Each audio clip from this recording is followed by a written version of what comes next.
Okay friends, good morning. आज की हमारी क्लास इलेक्ट्रिसिटी क्लास 10th पे जो चल रही थी उसको कंटिन्यू करते हैं। हमारा नेक्स्ट टॉपिक है ओम्स लॉ। तो ओम्स लॉ से पढ़ने से पहले जो आपने कुछ टॉपिक पढ़े थे, पोटेंशियल डिफरेंस एंड करंट, तो इन सब से आपको एक डाउट ज़रूर उठा होगा कि पोटेंशियल डिफरेंस क्रिएट करने से जो करंट फ्लो होता है, तो पोटेंशियल डिफरेंस और करंट में क्या रिलेशन है। Means what is relation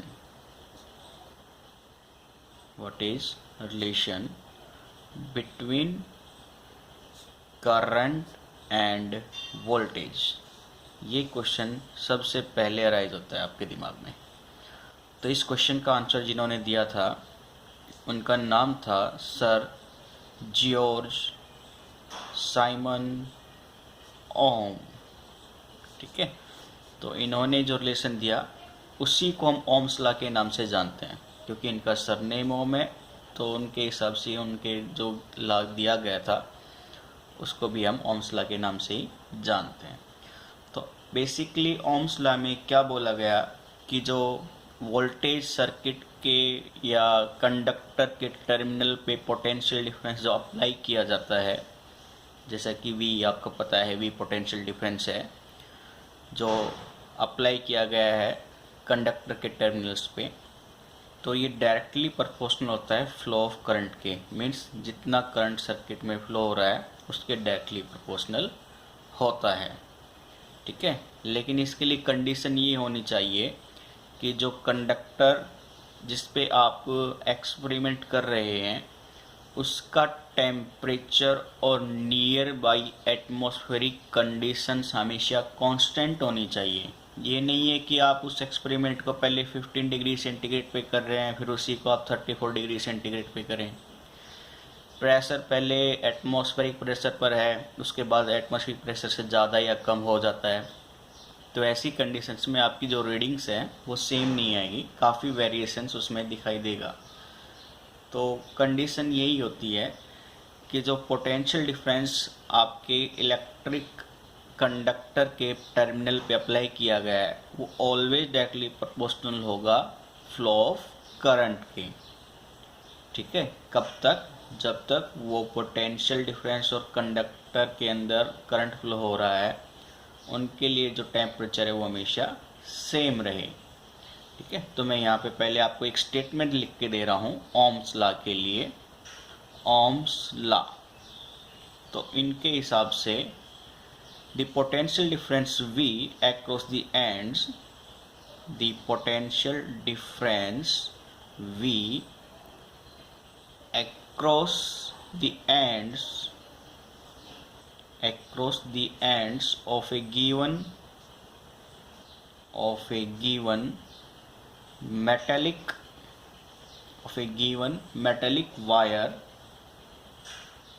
metallic wire in an electric circuit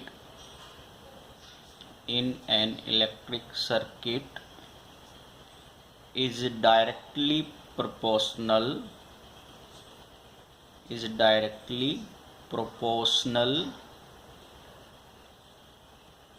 to the current I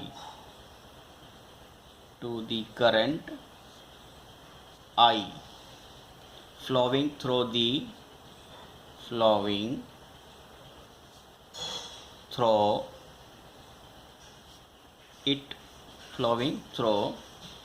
it provided that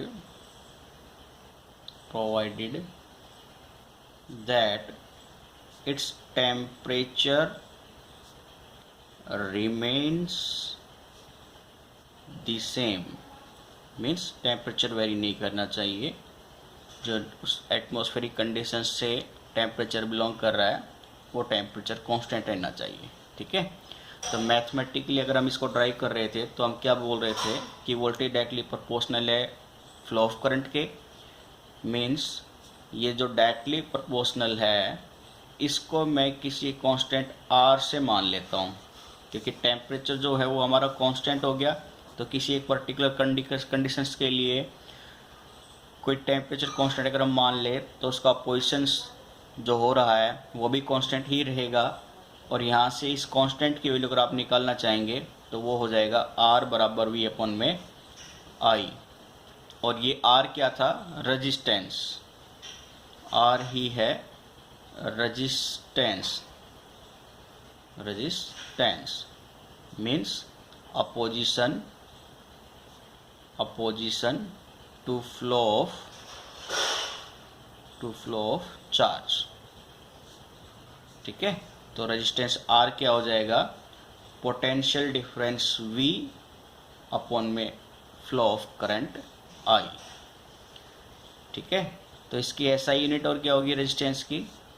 SI unit of resistance ये होगी आपकी ओम। ठीक है, जो किसके ऊपर? हमारे साइंटिस्ट जॉर्ज साइमन ओम के नाम पर पड़ी हुई है। ठीक है, तो आपको इतना याद रखना है, ये काफ़ी इम्पोर्टेंट है। और ओम की जो नोटेशंस होती है वो हमें ऐसे दिखाएंगे, ओमेगा, इसको हम बोलते हैं ओमेगा। तो आपको किसी रेजिस्टेंस, जैसे मान के चलो ये एक रेजिस्टेंस एलिमेंट है आपका, या कोई कंडक्टर है उसका रेजिस्टेंस दिखा रहे हैं, तो इसका रेजिस्टेंस मान लो 3 है, तो मैं 3 ऐसे नहीं लिखूँगा, इस ओम को लिखने की बजाय मैं इस सिंबल को यूज़ करूँगा, 3 ओमेगा मीन्स इसका रेजिस्टेंस है 3 ओम। ठीक है, ये हमारा कोई रेजिस्टेंस एलिमेंट है। ठीक है बेटा, अब हम इसके SI यूनिट जो कर रहे थे उसका कन्वर्जन और देख लेते हैं। मैंने माना लेट वोल्टेज 1 वोल्ट है जो पोटेंशियल डिफरेंस है, करंट 1 एम्पियर है, तो रेजिस्टेंस आपका हो जाएगा 1 वोल्ट अपॉन में 1 एम्पियर मीन्स वोल्ट पर एम्पियर, जो कि किसके बराबर है? 1 ओम की। ठीक है, तो यानी जो 1 ओम रेजिस्टेंस है वो किसके बराबर रहेगा?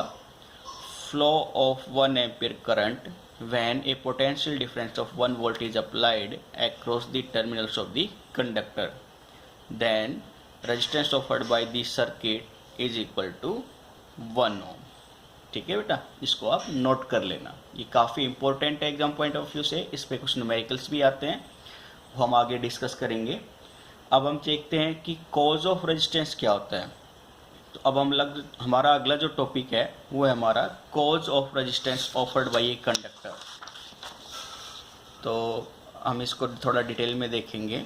और एक ये जैसे कि कुछ बच्चों के कमेंट्स आ रहे हैं कि सर न्यूमेरिकल ज़्यादा से ज़्यादा कराएं, तो मेरा आपसे रिक्वेस्ट है पहले थोड़ा सा इसको बेसिकली कंसेप्ट क्लियर कर लेते हैं, फिर हम न्यूमेरिकल पे फोकस करेंगे। और साथ ही आपको ये भी ध्यान रखना है कि जितने ज़्यादा बच्चे होंगे उतने ज़्यादा लोगों का भला भी होगा। तो आप वीडियो को सब्सक्राइब तो कीजिए, हमारे चैनल को अपने फ्रेंड्स को भी शेयर कीजिए, लाइक कीजिए, और कमेंट्स तो आपको करने ही चाहिए ताकि हमें पता चले कि आप लोगों की रिक्वायरमेंट क्या क्या है। तो इन चीज़ों को ध्यान में रखना है आपको। तो अब हम अगला टॉपिक जो है उसको फोकस कर लेते हैं, cause of resistance. Cause of resistance offered by a conductor. ठीक है, देखो बेटा, मान लो ये कोई कंडक्टर है आपका, ये हमारा एक कंडक्टर है। कंडक्टर्स जो भी कोई मेटल है उस चीज़ का बना होगा, उस मेटल के भी कुछ अपने एटम होंगे। तो मैं आपको जस्ट फॉर्मली एक ओवरव्यू दे रहा हूँ। मैंने माना कि ये कंडक्टर के मेटल जो है आपके, उसके आयन्स या एटम पार्टिकल हैं जो कुछ इस तरह से मौजूद हैं। ठीक है, पूरा आपके जैसे आपके पास स्टील की कोई रोड है, या आपने अपने घर में कोई छोटा मोटा सरिया देखा होगा। ठीक है, तो ये क्या है कि ये तो नहीं होता कि वो अंदर से खोखला होता है, पूरा अपना कंप्लीट मेटल रखता है वो वॉल्यूम के हिसाब से। तो एलिमेंट्स के उस जो आपके पास स्टील है तो उसके एलॉय के एलिमेंट्स जो है आपके पास, उसके एटम और आयंस हर पॉइंट पर मौजूद होते हैं कुछ इस तरह से। ठीक है, तो मैंने ये तो दिखाया, ये हैं आपके आयंस और एटम्स ऑफ कंडक्टर। ठीक है बेटा, मैं अब इलेक्ट्रॉन्स दिखा रहा हूँ आपको। ये हैं हमारे इलेक्ट्रॉन्स, फ्री चार्ज कैरियर्स उस मेटल पार्टिकल के जो अभी किसी भी मोशंस में नहीं है। अगर मैं इस कंडक्टर को कॉपर वायर मान के चलूँ तो अभी ये वो कंडीशन है जब आप इसको मार्केट से लेके आए हैं और किसी पोटेंशियल डिफरेंस के अक्रॉस इसको कनेक्ट नहीं किया है। यानी अभी इनिशियली ये है हमारे फ्री इलेक्ट्रॉन्स, ठीक है। तो अभी इनिशियली आपको कोई करंट फ्लो महसूस नहीं होगा या ना ही कोई करंट रीडिंग मेजर कर पाओगे आप। लेकिन जैसे ही आप इसके अक्रॉस एक पोटेंशियल डिफरेंस V क्रिएट करते हैं पॉजिटिव नेगेटिव टर्मिनल सेल से या बैटरी से, मैं इसको कनेक्ट करता हूँ किसी सेल से, तो अब ये इलेक्ट्रॉन के ऊपर नेगेटिव चार्ज होने की वजह से ये इस पॉजिटिव प्लेट की तरफ अट्रैक्ट होने की कोशिश करेंगे। यानी इन सबको एक फोर्स फील होगा इन इलेक्ट्रॉन्स को, तो ये इस पॉजिटिव प्लेट की तरफ आने की कोशिश करेंगे आगे की तरफ कुछ ऐसे अट्रैक्ट फोर्स की वजह से। तो ये इलेक्ट्रॉन स्मूथली फ्लो नहीं कर सकता। ये इलेक्ट्रॉन जाएगा, इससे टकराएगा, टकराने के बाद वो इससे टकराएगा, फिर ऐसे, फिर ऐसे, फिर ऐसे, ऐसे। यानी फ्री इलेक्ट्रॉन्स मेटल के आयंस और एटम पार्टिकल से टकराते हुए आगे बढ़ रहे हैं। अब इनका पाथ स्मूथ नहीं है, ये पाथ है इनका zig zag path, zig zag path. जैसे ही ये इलेक्ट्रॉन्स मेटल के आयंस या एटम से टकराएंगे तो अपनी एनर्जी भी रिलीज़ करते हैं। क्या करेंगे? अपनी एनर्जी भी रिलीज़ करेंगे, जो कि एक हीट की फॉर्म में होती है। जैसे आप टीवी चलाते हो, फ़ैन चलाते हो, कूलर की मोटर आप 4 घंटे चलाते हो तो आप देखते हो कि वो हीट हो जाती है।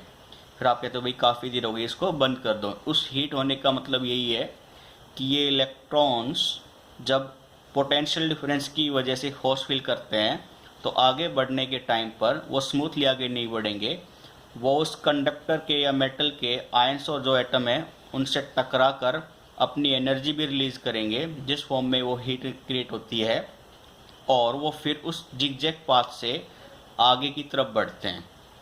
तो ये जो जिगजैग पाथ है इसी को हम नोटेशंस कुछ इस तरह से दिखाते हैं। ये जिगजैग पाथ यानी इलेक्ट्रॉन कुछ इस तरह से मूव कर रहा है, और यही नोटेशन आपकी बन जाती है रेजिस्टेंस की, ठीक है।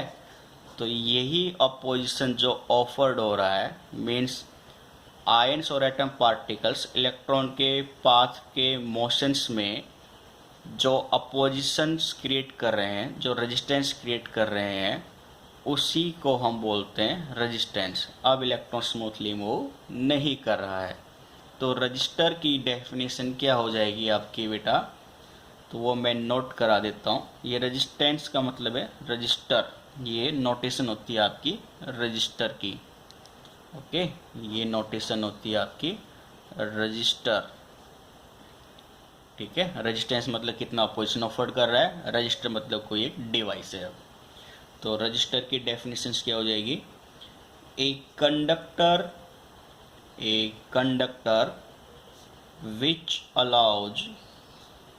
which allows flow of electric current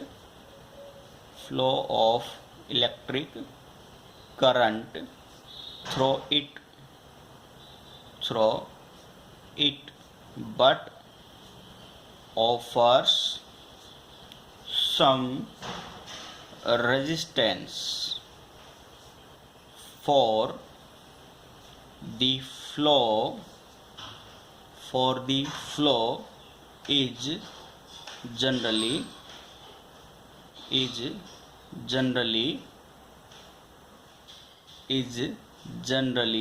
called a register, ठीक है बेटा। तो ये रजिस्टर का हमारा कुछ सिंबल है नॉर्मली। तो ये था हमारा ओम्स लॉ जो आपको रेजिस्टेंस के बारे में बताता है, ठीक है, और जिससे रजिस्टर्स क्रिएट होता है ये उसका कोज है, और ये इनकी डेफिनेशन है जो एग्ज़ाम पॉइंट ऑफ व्यू से बहुत ज़्यादा इम्पोर्टेंट है। तो आप इसको अच्छे से लिखिए, नोट कीजिए, बुक को प्रेफर करके इसको फॉलो कीजिए, और कोई डाउट है तो हमें ज़रूर बताइए, ठीक है। तो अब आगे कुछ कंटिन्यूस पॉइंट है, जैसे ओम्स लॉ की लिमिटेशन क्या है, इसकी वीआई करैक्टरिस्टिक्स क्या होती है, ओम्स लॉ के बेसिस पे कुछ न्यूमेरिकल्स भी आते हैं, ठीक है। तो ये कुछ पॉइंट हैं जो हम कल स्टडी करेंगे कि किस पॉइंट पर ओम्स लॉ को हम फॉलो करेंगे और कौन से ऐसे इलेक्ट्रिकल आइटम है जो ओम्स लॉ को फॉलो नहीं करते, ठीक है। तो आज की क्लास को हम अपना यहीं तक रखते हैं। आपको कोई डाउट हो तो कमेंट बॉक्स में रिप्लाई कर सकते हैं, और ज़्यादा से ज़्यादा वीडियो को शेयर, हमारे चैनल को सब्सक्राइब भी कीजिए, वीडियो को लाइक भी कीजिए, ताकि मोटिवेशन बढ़ता रहे। और भी अच्छे से काफ़ी एक्सप्लेनेशंस के लिए हम आपको एनिमेटेड वीडियो भी प्रोवाइड करें। और अगर आपका रेस्पॉन्स अच्छा रहता है तो हमारी प्लानिंग है फ्यूचर में कि आपको अच्छी जो कंपटीशन एग्ज़ाम्स के लिए बुक होती है, जैसे आईआईटी जेई के लिए या नीट के लिए जो फाउंडेशंस कोर्सेज होती है, उनके लिए एक बेस्ट क्वालिटी के नोट्स आपको प्रोवाइड कराए जाए। तो अगर बच्चे जुड़ जाएंगे तो या तो हम अपना टेलीग्राम चैनल से आप लोगों को डॉक्यूमेंट्स प्रोवाइड करा देंगे या व्हाट्सएप से प्रोवाइड करा देंगे, जैसा भी पॉसिबल होगा, लेकिन आप लोगों का उसके लिए रेस्पॉन्स चाहिए। तो ठीक है, जैसा भी हो हमें अपना फीडबैक ज़रूर भेजना, ठीक है बेटा। तो आज के लिए हम इतना ही करते हैं, इसमें कोई डाउट हो तो कमेंट बॉक्स में ज़रूर डालिए। Okay, bye bye, thank you बेटा।